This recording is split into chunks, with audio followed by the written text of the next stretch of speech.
What up, everybody? Scuffy here.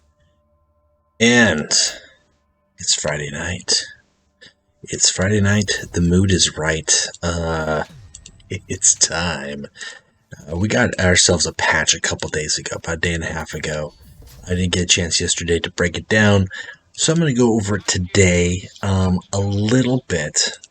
I'm really going to be talking a lot about the patch in the upcoming Warp Chatter. Actually, we're going to be talking about that as far as where the game is at with these updates. I think also it's not a huge significant patch, so we're going to be talking about it, talking to a couple players, and then also maybe working into the topic as far as starting a collection. Or for newer players, like how do you get started? Where are tactics to buy in, get some people's different approaches, how they got invested into the game. So I want to talk about the update. I want to talk about the game patches update, but I also want to talk about this little nifty doodad that I received for top 5 placement. Oh yeah. Oh, this juicy. Let's just put your fingers to the lips. Just do that. Here we go. Let's do that. Let's score it up. Let's get our call on. It's just a face. But yes, this is, we joked about a powerful random buff, and ooh boy, is it powerful. Yeah. So I've been putting it in a couple decks. Angron is the easiest one to run. I'm not going to lie to you. I want to show you what this thing can do. I think I've got a replay. It's a one and done card, right? It's not going to come out anything better. We're going to get to that. Talk a little bit about this event. I'm going to pass on this event, but I'm hearing it's pretty feisty. It's a lot of Alpha Legion Knights, Emperor's Children. I think Emperor's Children are getting the better brunt of it. I don't know if we're going to get this prize. I really like this one, though. They might say, why? Your infantry troops gain backlash, return to your hand. There's nothing super special with it. There's a lot of combos that you can use there, especially if you're throwing out Goldstone Hunters late game. Throw down a Goldstone, get the Goldstone back, throw down a Goldstone a second time. It's a little tricky, though, because they're not as fast as they used to be. But Orbital Siege is really good as a counter to Desperate Defense builds, right? Discard all tactics from your hand, deal 3 damage to all troops for every card discarded this way. At the very least, if you discard 1 tactic for 3 energy, you have a better defensive satellites, because you're going to do guaranteed 3 to all troops. Will deal your damage to your opponent's warlord. But against Desperate Defense builds, if you have 4 or 5 tactics in your hand, you'll be able to wipe out whatever they've got on the board as long as it doesn't have shield initially. So that's really, I like that. And the fact that it's a 3 cost is nice, because what that allows you to do is either play cards or abilities prior to using it to maximize it, or after you play it and discard your tactics, you can then still play a troop or use an ability or capitalize further on it. If this costs 9, it would be overcosted for what it did. Some people are comparing it to the hammer for the Iron Hands. I wouldn't go so far as to say that it's like the hammer. The hammer doesn't hit your opponent's warlord either, but this is all non-warlord enemies. That's the big difference. This can hit Titan weapons. It can't hit Knight weapons, but it can hit Titan weapons, whereas this one here specifically is troops. And one is for all cards in your hand versus one is discarding cards. Lower cost, higher reward for specific instances, higher cost, better reward in certain circumstances. So, in the end, I really hope we get Orbital Siege. So far, we are off to a strong start, and I think that we will. Now, the patch itself I'm going to talk about here, I got my Discord app pulled up here just so I can quick highlight it. First off, one of the bigger changes, I think, well, it is the bigger change, there's no doubt about it, is the Reckonings. Reckoning cards have been changed. Reckoning, Madness, Whispers of Chaos, and what's the other one here? There's one more.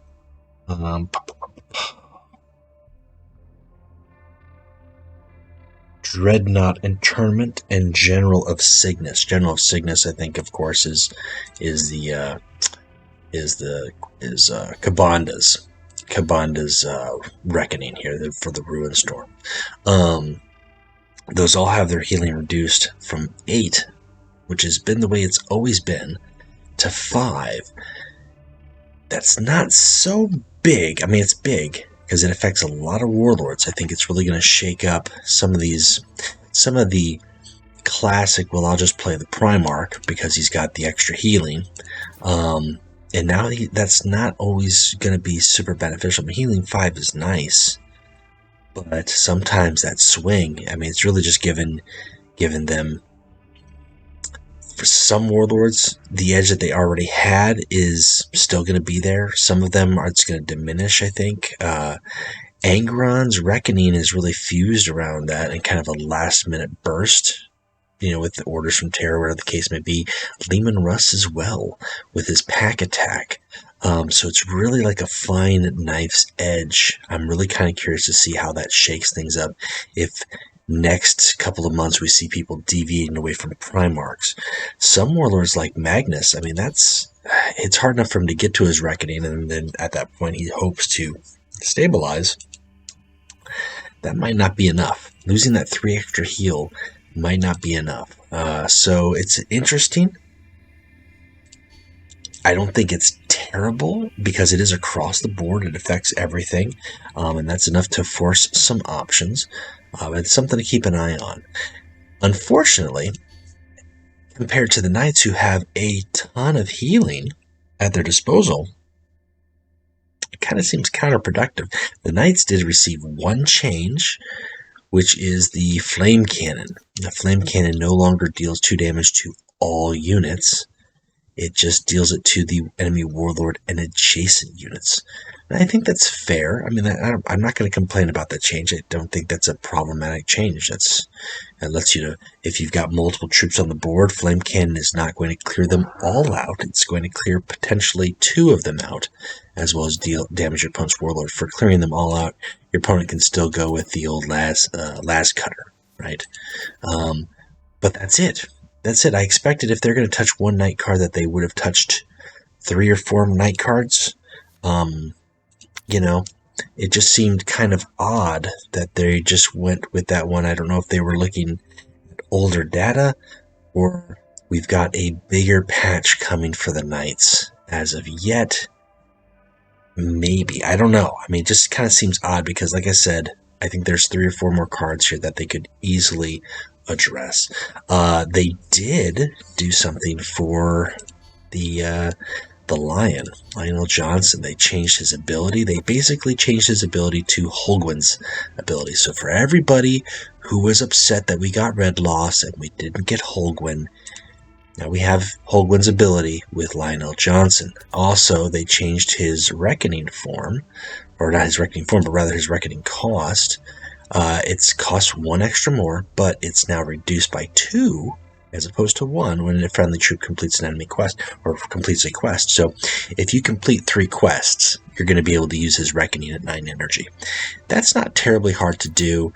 You usually can get at least 3 quests through the course of a game unless your opponent just counter guesses you at every moment, especially if you open up with Operator Decor or Zarian Squad.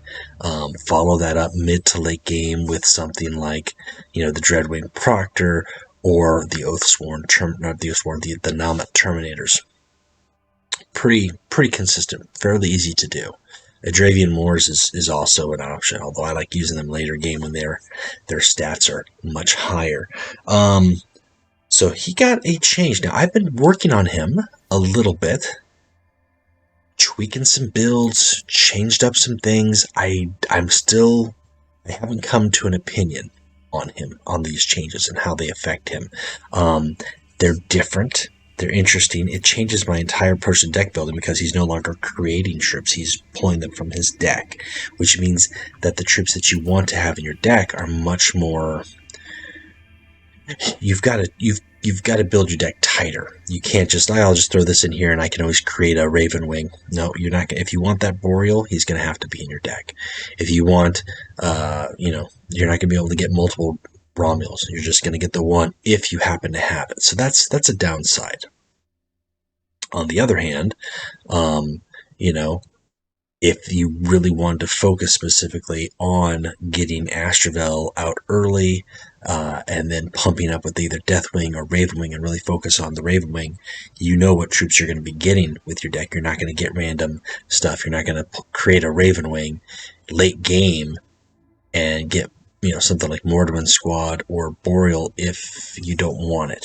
You should have a better idea of what you're getting. Or early game, you create Deathwing and you just get a whole bunch of Knights Cenobium through the entire course of the game. You don't really want that. You maybe want that later game. So it's got merits. I haven't formulated a final opinion on it just yet. But I do like the change to his Reckoning. I do like the change to his cost. I think it's easier to do. And if you're doing quests, then that just might add some value to Forbidden Secret. That's a positive too. The downside to it being a positive for Forbidden Secret is really then that could make. I just did the Dark Angels card by card, like last week, but that could make this card good for one deck in the same way that Skilled Rider is good for Jagtai Khan. Not exactly in the same way, because Skilled Rider, first turn you play that, Jagathai gets this benefit right out the gate. Whereas first turn, Lionel Johnson plays the Forbidden Secret, and then the payoff is after he hits Reckoning. Right? He hits Reckoning, he gets 2 more quests done because he's doing quests anyways.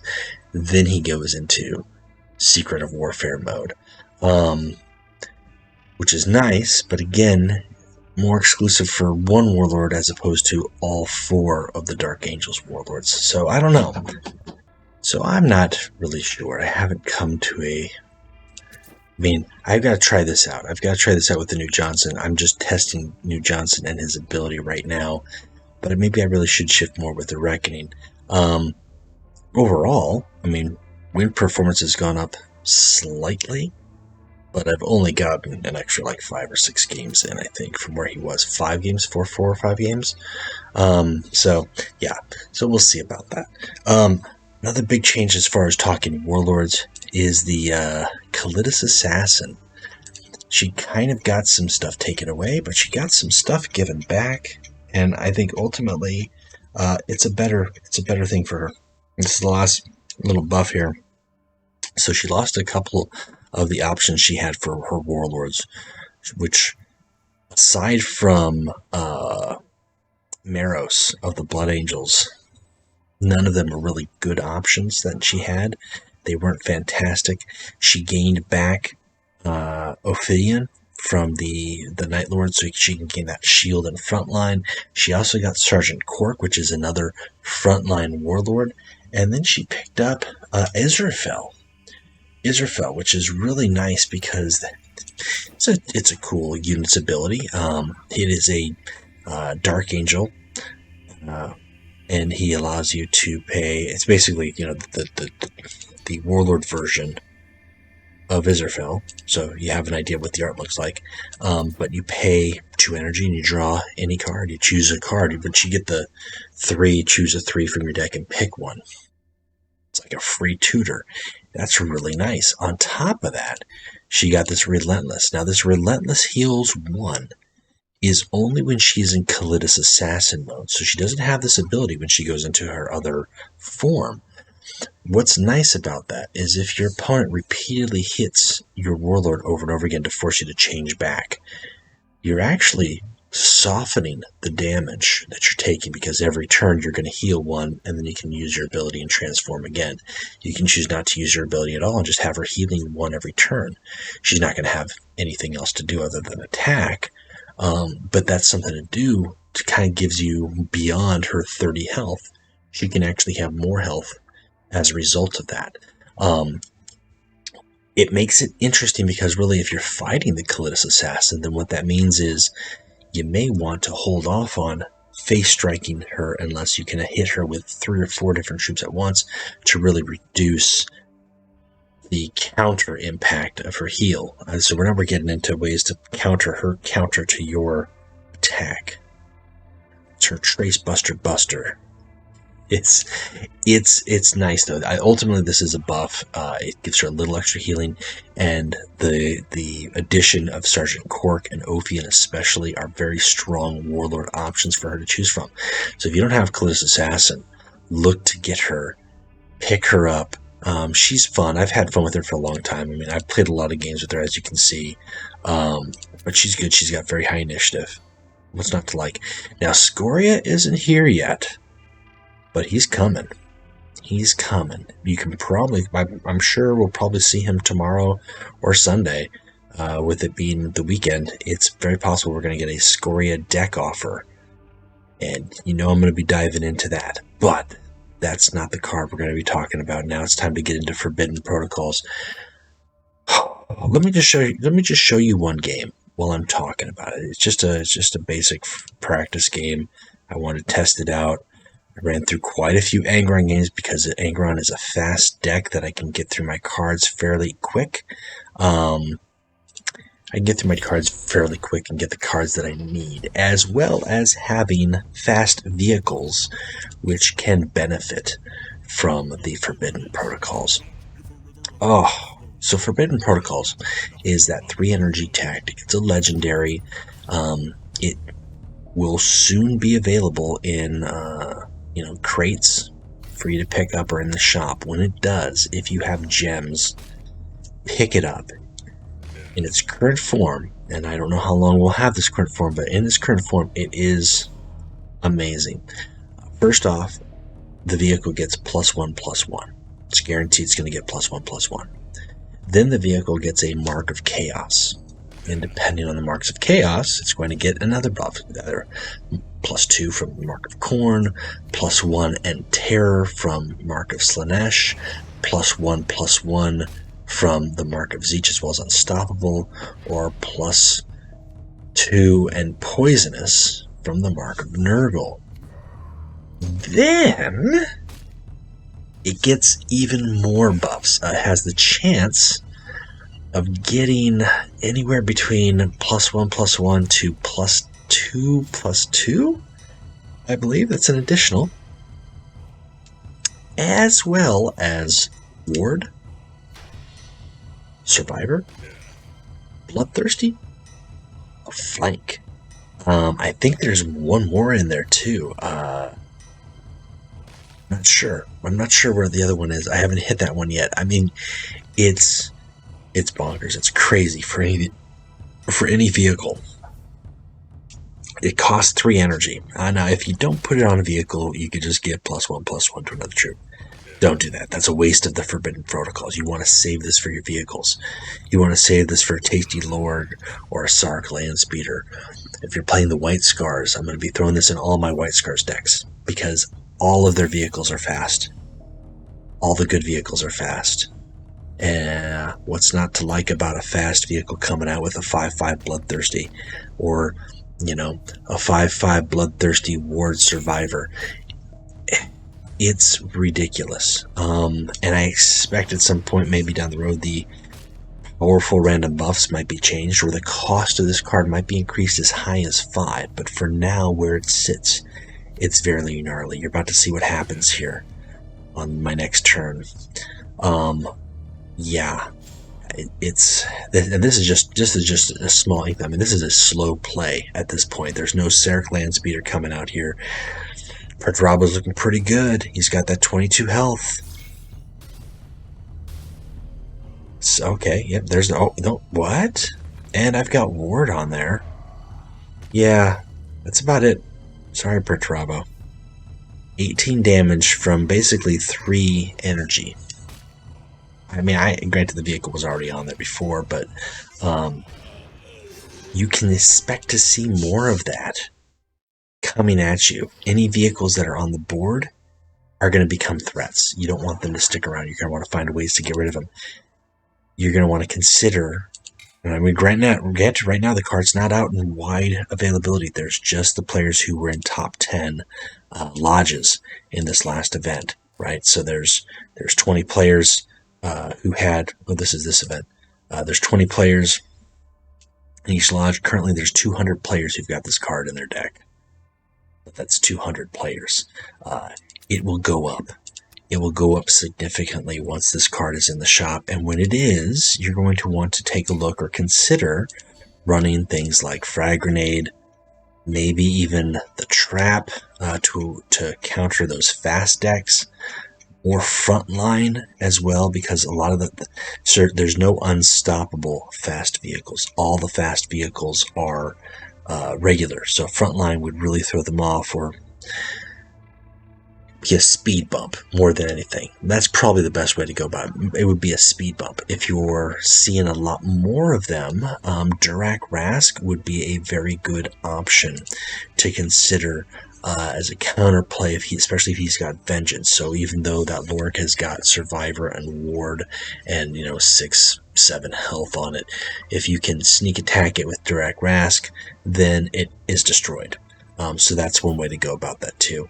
But that is going to be a really strong card, and I like it, and I'm going to have fun with it for a while. Like I said, I'd put it in the Angron deck because that is just very easy. It's a very quick deck for me to test and play with today. It's got the Serric Landspear, it's got the Lorg in there. Those are the only troops that are in there. But I'm going to find a way to squeeze it in easily into my White Scars. Hebu Khan is going to love it. Kinzah's going to love it too. Targetai's going to love it because he can draw faster and he can get to it. Let's just do this right now. I mean, these are all good cards, don't get me wrong.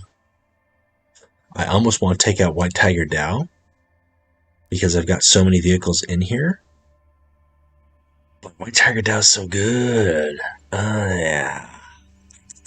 It's a tough call. Swift Strike is good. Quick Reactions, super importante. Man. But if I get rid of Targetized Sacrifice, that's one way to get rid of Frontline. These are the choices that we have to make, right? I want to keep the vehicles. I want to increase it. Do I get rid of an Abandoned Supplies? Ooh. I'm going to get rid of an Abandoned Supplies. It's one, because it's always a pain in the butt when you play Abandoned Supplies and you draw Abandoned Supplies. Let's do that. Yes. I feel good about it already. I'm looking forward to pulling that off. Alright guys, that's it for me. This is just a quick cap on the updates that are going on with the most recent patch. We're going to talk a lot more about it in the Warp Chatter podcast, as I said previously. Also, that we're going to be recording that Friday. That's every Thursday. The new episodes are out. The most recent episode we just put out, we talked about the Crucible boss. So give it a listen. The podcast is available on most listening platforms. I'm still working on Apple Podcasts. Apple is a fickle beast to get into. Talked about the new event. Talked about the new card. Looking forward to sharing decks with Scoria very soon, as well as finishing up the card by cards for the Defenders of Caliban and Night Households. And I'm really holding off on Night Households because I really hope that there's one more wave of changes for a few cards before I do a card by card. But that's it for me. Until next time, keep playing Legions, have a great weekend, and we'll talk to you later.